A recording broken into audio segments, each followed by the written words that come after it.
Hello everyone, good morning and welcome back to my channel daily blog আইনার জানে আবারও একটা নতুন ব্লগে তোমাদের সবাইকে অনেক অনেক ভালোবাসা ও স্বাগত জানাচ্ছি।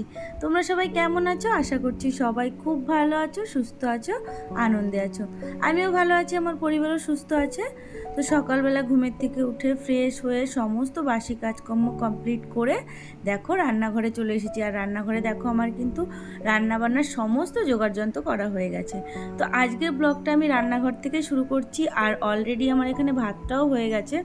তো একেবারে সকাল থেকে আমি ব্লগটা স্টার্ট করতে পারিনি, তার কারণ হলো আজকে সকালে ঘুমের থেকে উঠতে একটু দেরি হয়ে গেছে।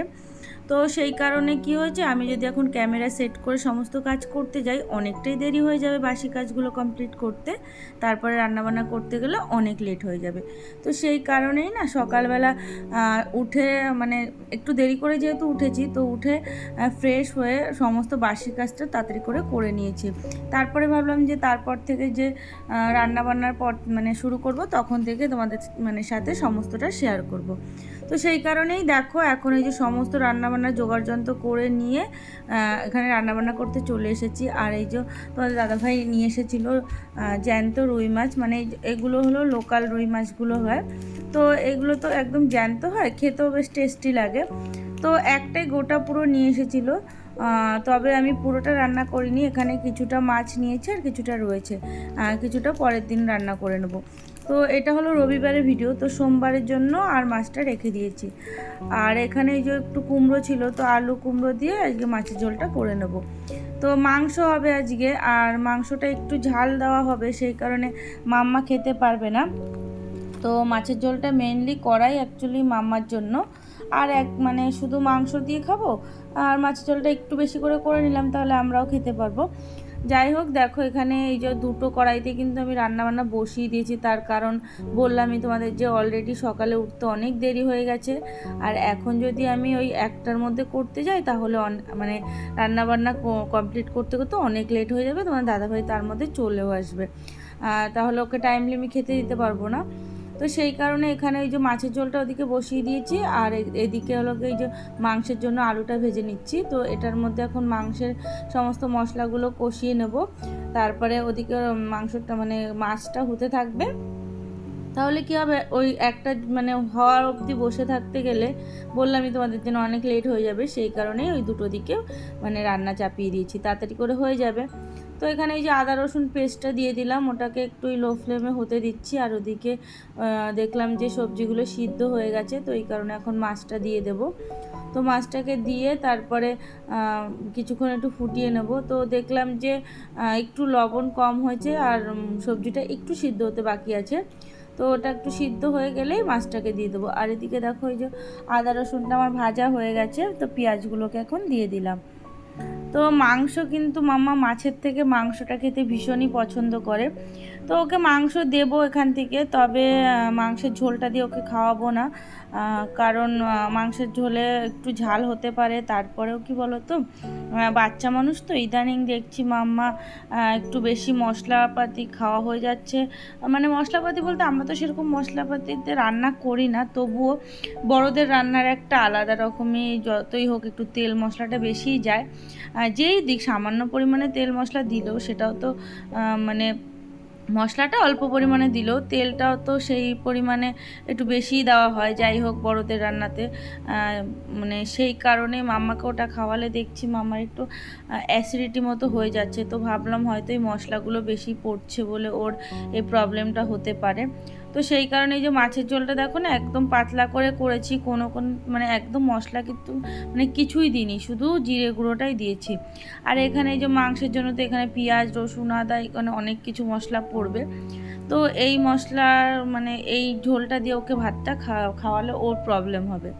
তো সেই কারণে ওই মাংসটাই শুধু ওকে দেবো, মাংসের এই ঝোলগুলো ওকে দেবো না, ওর জন্য মেইন হলো মাছের ঝোল দিয়ে ওকে খাইয়ে দেবো।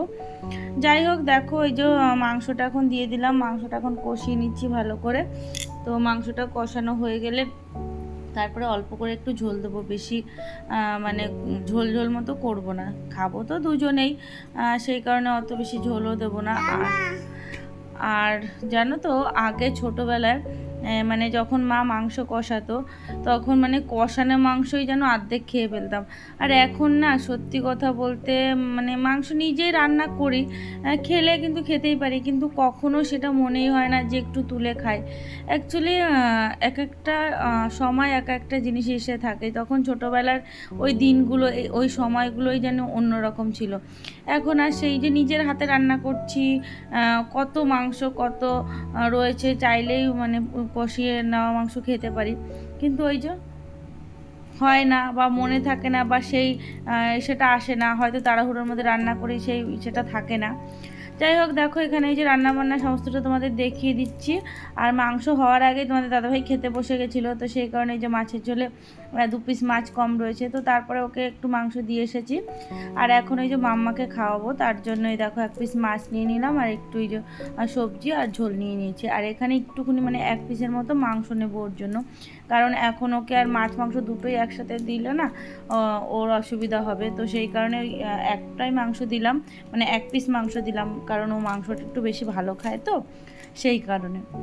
যাই হোক, তারপরে তোমার দাদাভাইয়ের দিকে খাওয়া হয়ে গেছে। আর ওই যে আগের দিন বাঁধাকপিটা করেছিলাম, তো অর্ধেক বাঁধাকপি ছিল, তবে বাঁধাকপিটা যদি সে মানে বাঁধাকপি যেমনভাবে করে সেইভাবে যদি আমি করতে যাই, তাহলে ও তো আগের দিন করেছিলাম সিদ্ধ তো হচ্ছিলই না, কোনো টেস্টও ছিল না, তো সেই কারণেই আজকে একটু এই যে বাঁধাকপির বড়া করে নিচ্ছি বেসন দিয়ে, আর যেমন নুন লঙ্কা যা দেয় এই সমস্ত কিছু দিয়ে করে নিয়েছি।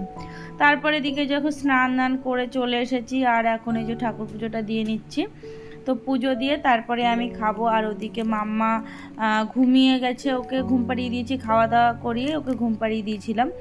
তো মনে হয় উঠে যাবে, কারণ আমার সমস্ত কাজ কমপ্লিট করতে করতে অনেকটাই লেট হয়ে গেছে। তো এখন মনে হচ্ছে টাইম হয়ে গেছে ওর উঠে যাওয়ার, তবে দেখা যাক, ভাত খাওয়া হয়ে গেলে তারপরে উঠলে সুবিধা হবে, কিন্তু জানি না কখন উঠবে। যাই হোক, দেখো এই যে পুজোটা কিন্তু আমার এখানে দেওয়া হয়ে গেছে, তো পুজো দিয়ে তারপরে আমি খেয়ে নেব। আর আজকে বিকেলে মানে একটা স্পেশাল অ্যাকচুয়ালি না, মানে অনেক দিন ধরে ভাবছিলাম করব, কারণ আগে কি বলো তো, টিফিন আমাদের বিকেলবেলা হতোই, এখন অনেক মানে সেই ব্যাপারটা কমে গেছে, মানে টিফিন বলতে আমার দাদা ভাইয়ের জন্যই করতে হতো, তো এখন আমি পেরে উঠি না, জানো তো। তো সেই কারণে ও দেখি ওই মানে সেরকমভাবে ওই হেভি কিছু টিফিন এখন করে না, ওই ডিম সিদ্ধ করে বা পাউরুটি সেকে বা অনেক সময় আরও অনেক কিছু থাকে সেগুলো খেয়ে নেয়। তো তোমাদের বললাম না যে মাম্মার কিন্তু ঘুমের থেকে ওঠার টাইম হয়ে গেছে, তো মাম্মা ঘুমের থেকে উঠে পড়েছে। আর সকাল থেকে না অনেকবার মানে বিছনা চাদরের মধ্যে বাথরুম করেছিল, আর এখন যেহেতু মানে বর্ষার সময় আর বেশি করে জানি মানে ও বাথরুমটা করে, তো সেই কারণে বিছনা চাদরটাকে একটু চেঞ্জ করে দিচ্ছি। এখন ওই 4:30 পৌনে 5টা মতো বাজে, তো তোমাদের দাদাভাই এখনও জিম থেকে আসেনি, আর এখন এই যে বিছনা চাদরটা চেঞ্জ করে দিচ্ছি, কারণ ওই বললাম না যে বারবার করে বাথরুম করছে, তো একটা গন্ধ হয়, তাছাড়াও একদম কেমন স্যাঁতস্যাঁতে ওয়েদার, তার মধ্যে যেরকম ভিজে ভিজে থাকে কেমন লাগে না, তো সেই কারণেই এখানে এই যে বিছনা চাদরটাকে আমি চেঞ্জ করে দিচ্ছি। তো তারপরে এসে মানে মাম্মাকে দেখি কিছু একটা খাইয়ে দেবো, কারণ ও সেই তখন খেয়েছে 1:30 মতো বাজে, ওরও খিদে পেয়ে গেছে।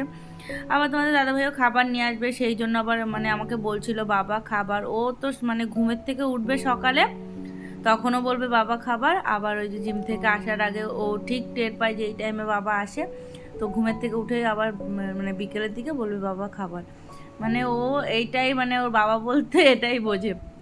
যাই হোক, দেখো গুড ইভিনিং এভরিওয়ান, এটা হলো সন্ধ্যাবেলা, তোমার দাদাভাই বাড়ি চলে এসেছে, তারপর সন্ধ্যা দিয়ে নিয়েছি, দেন চলে এসেছি এখানে। যে তোমাদের বললাম না যে অনেকদিন ধরে ভেবেছি করবো এই টিফিনটা, তো এটা হলো এই যে সুজির উপমা বলো বা ঝাল সুজি যাই বলো, তবে আমি ঝালটা এখানে দেবো না যেহেতু মাম্মা খাবে, তো সেই কারণে। তো প্রথমে একটু ঘি দিয়ে না 1 কাপ সুজি নিয়েছিলাম, সেটাকে একটু ড্রাই রোস্ট করে নিয়েছি, কারণ কি বলো তো ঘিয়ের গন্ধটা বেশ ভালো লাগে, ঘি দিয়ে ভেজে নিয়েছি যেহেতু ভালো লাগে। তো তারপরে এখানে যে কিছু কিছু সবজি দিয়েছি, যা যা ছিল ঘরে, অ্যাকচুয়ালি ওই একটু মানে গাজর ছিল, আলু পেঁয়াজ এই টমেটো এইগুলো দিয়েই মানে করছি, আর কোনো সবজি ছিল না ঘরে, মানে ঘরে যা যা ছিল তাই দিয়েই করছি। তো এখানে ভেজে নিয়েছি, তারপরে একটু ওই যে কাজু কিশমিশ দিয়ে দিয়েছিলাম সেটাও ভেজে নিয়েছি, তারপরে যে সুজিটাকে দিয়ে দিলাম। তো সুজিটা দিয়ে অ্যাকচুয়ালি এইটা অনেকে করতে পারে না, মানে ঝুড়ো ঝুড়ো হয় না, কাদা কাদা মতো হয়ে যায়, কিন্তু এরও একটা প্রসেসিং আছে। মানে 1 কাপ সুজি নিলে তুমি 1.5 কাপ মতো জল দেবে, দেন একদম সুজিটা ঝুড়ো ঝুড়ো মতো হবে। তো দেখো আমার সুজিটা কিন্তু কি সুন্দর ঝুড়ো মতো হয়েছে না। তো এখানে আমি এই যে একটু মানে ওই ধনেপাতা কুচি দিয়ে দিলাম লাস্টে, একদমই হয়ে গেছে আমার। তো এখন নামিয়ে নেব, তারপরে মাম্মাকে আর মাম্মার পাপাকে খেতে দেবো। তো ভীষণই টেস্টি হয়েছিল খেতে, তবে একটু যদি ঝাল দিতে পেতাম তাহলে আরও বেশি ভালো লাগতো। চলো বন্ধুরা, ভিডিওটা আজকের মতো এখানেই শেষ করলাম। ভিডিওটা তোমাদের কেমন লাগলো অবশ্যই কিন্তু কমেন্ট করে জানিও, আর ভিডিওটা ভালো লাগলে অবশ্যই একটা লাইক করে দিও। নতুন বন্ধুরা তোমরা প্লিজ আমার চ্যানেলটা সাবস্ক্রাইব করে দিও। তো চলো আজকের মতো গুড নাইট, টাটা, সবাই সুস্থ থেকো, ভালো থেকো, আর এভাবে আমার পাশে থেকো। আর সুজিটা কেমন হয়েছে অবশ্যই জানিও।